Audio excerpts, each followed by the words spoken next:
Hi, so my name is Sayma, and I'll be presenting the key investigations section. And so, as my colleague has mentioned before, um, the differential diagnosis that's most likely is the infective endocarditis of the valve. So, there are a few different investigations we have to do in this case. So, first of all, what we would do is a blood culture. And the protocols suggested by British Medical Journal, I've written it out here as well.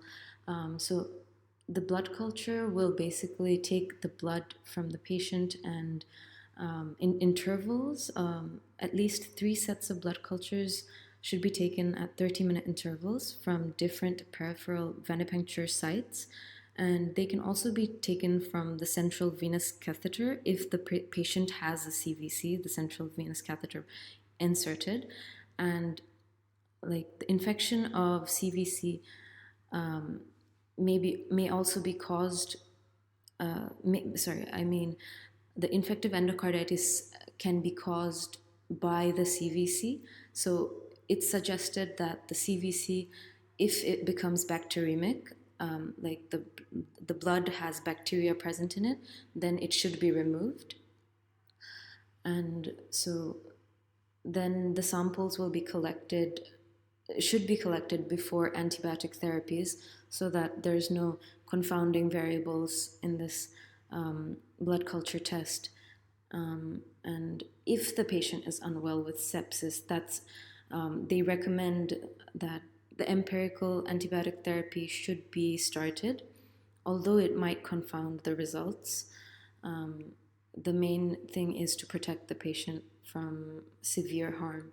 So then the samples has like some criteria that should be maintained.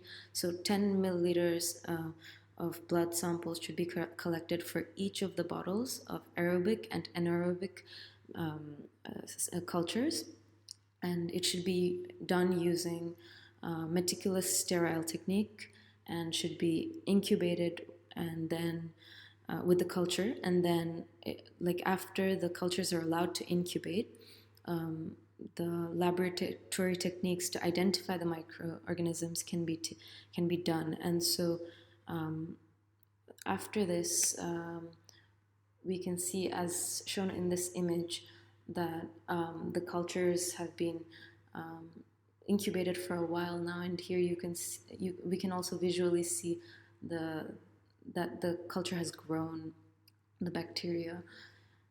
So moving on, the results of this culture, there can be 2 types.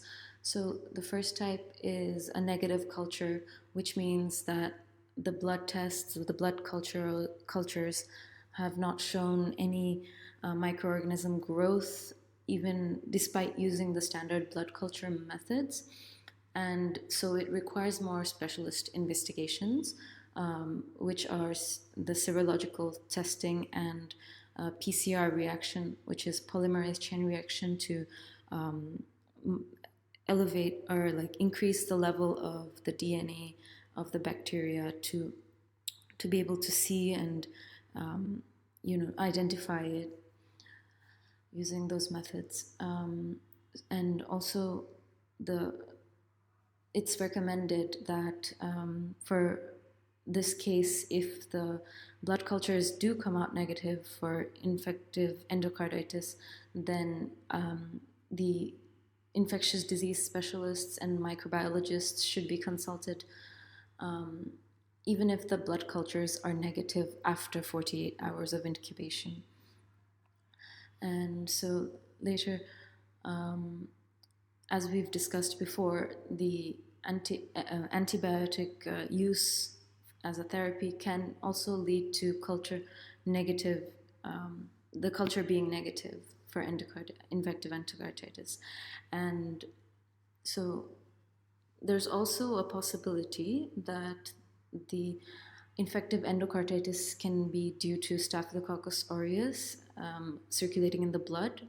Bacteremia that I've written here, it means bacteria circulating in the blood. So in the patients who have Staphylococcus aureus, detected, it has been shown through the studies that I've seen that it is highly prevalent in these patients, and the BMJ article, the British Medical Journal article, also recommends this as a best practice to have that in consideration, um, without allowing the severe effects of Staphylococcus aureus from progressing.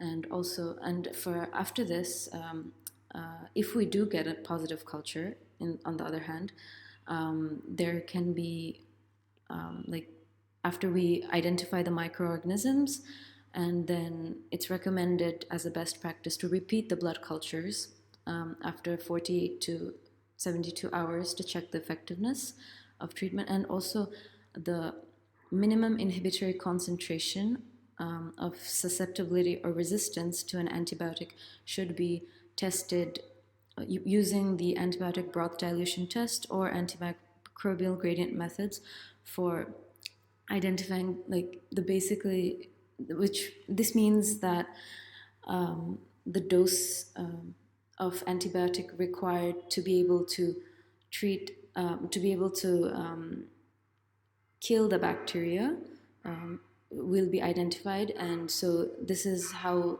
therapies will be planned for the later stages for the patient. So this is a very important part of the investigations, the cultures, the blood cultures, because it not only allows us to find out the signs of infection, but it also allows us to see how we can go on to treat the infection with antibiotic therapies. Secondly, there's echocardiography for the suspected infective endocarditis of the valve. So here we can see that echocardiography is mainly used to visualize the heart, the structure of the heart, because if there is infective endocarditis, we would see structural changes such as vegetation and different structural abnormalities associated with with a bacterial overload in that area. And so this is not only important for confirming the diagnosis, but also, as I've mentioned, written here, for the evaluation and like evaluation of the complications and the further system of what to do next. And there's two different types of echocardiography that can be used.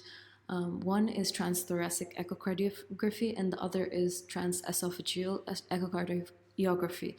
And it's a subject of debate because two of them have different methods, but they are both using ultrasound, the ultrasound transducer. And I'm going to discuss this in the next two slides. But as the European Society of Cardiology recommends, they are actually these forms of echocardiography. I mentioned ECG, not ECG. I actually wrote ECG here, but I did not mean ECG. I meant echocardiography. But the European Society of Cardiology recommends using different forms of echocardiography when there is infective endocarditis suspected because of the different types of valves that are being examined. And furthermore, it's I've written here as Staphylococcus aureus bacteremia can, if the patient has that type of bacteremia, there are different factors to consider when using whether or not to use the transthoracic or the transesophageal method, because there are different risk factors for the patient. So moving on, the transthoracic echocardiogram, which I mentioned before, this is the one that is non-invasive, and it is the traditional echocardiogram using the ultrasound transducer on the surface of the chest, and it's the preferred screening for patients with native valve infective endocarditis, because the native valve is a part of the system of the patient itself, and so there hasn't been any other valve placed in there. So it's instead of being invasive, it it is better to see what's happening first by transthoracic echocardiogram, as this is the non-invasive one. And as we can see in this image taken from this article and from the British Journal of Medicine article, they have shown here that this echocardiogram is there's like mobile vegetations on the anterior and posterior leaflets of the tricuspid valve, and so this is important to recognize the whether or not there is the suspicion of infective endocarditis, if it's right or not.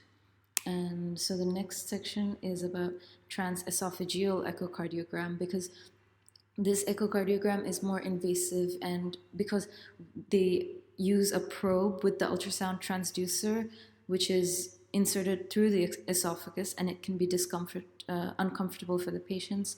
And but it is the preferred screening method for those with a prosthetic valve, with infective endocarditis of the prosthetic valve or intracardiac device, which has been placed there through surgery. And it's also used if after the patient has had a positive transthoracic echocardiogram for better visualization, and if there is also, it's also used in the case when there's a negative transthoracic echocardiogram, but there is still high suspicion of infective endocarditis.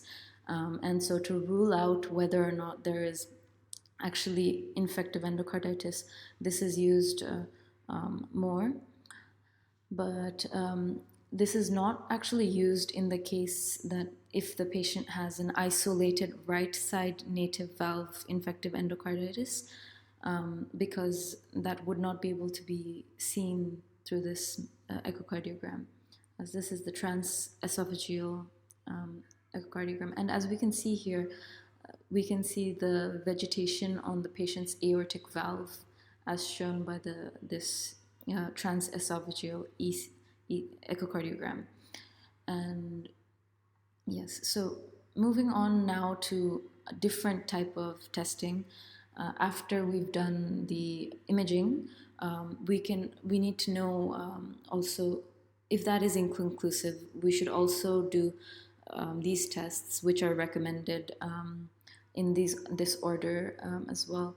So most importantly, we also have the complete blood count, CBC, which is increasing to detect if there's an increased level of white blood cells, which is indicative of infection, and leukocytosis. So leukocytosis is an elevated level of white blood cells, and it's found in 1/3 of infective endocarditis patients. Furthermore, the C-reactive protein and erythrocyte sedimentation rate, these two tests, are also markers of inflammation, and they are markedly elevated in these situations.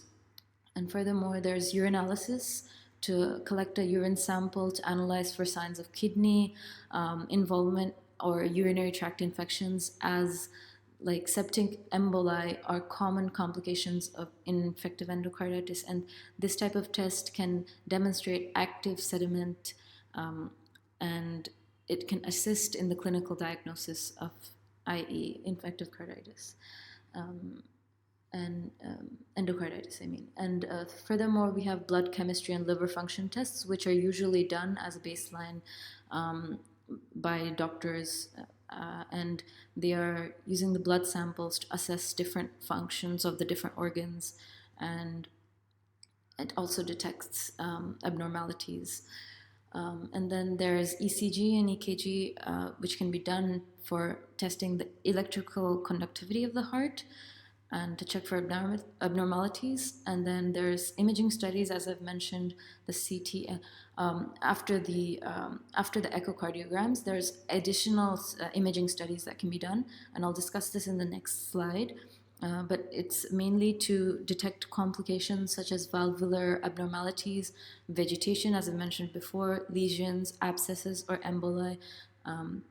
And it's also used for further management. And so Furthermore, these two last tests that we can see are histopathological studies, which can be conducted when the patient's valve replacement surgery is happening initially, because the specimen taken can be tested, and it's the main way to find out initially what caused endocarditis, if it had been due to infective endocarditis, the valve replacement, like if it was necessary due to the infection. And rheumatoid factor and immunological tests are recommended by the European Society of Cardiology, and because these tests can further rule out any other complications with like infection. And there's also this thing called the Duke criteria, and there's a modified Duke criteria which I'll mention.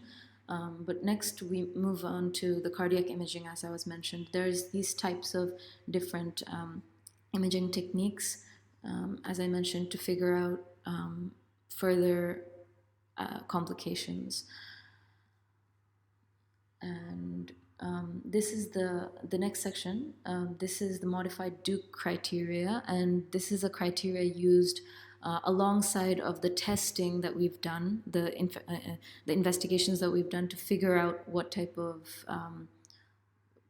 pathology and clinical and minor criterias are being met to figure out whether or not there is infective endocarditis. And the references for my section are in the last few slides, here and here.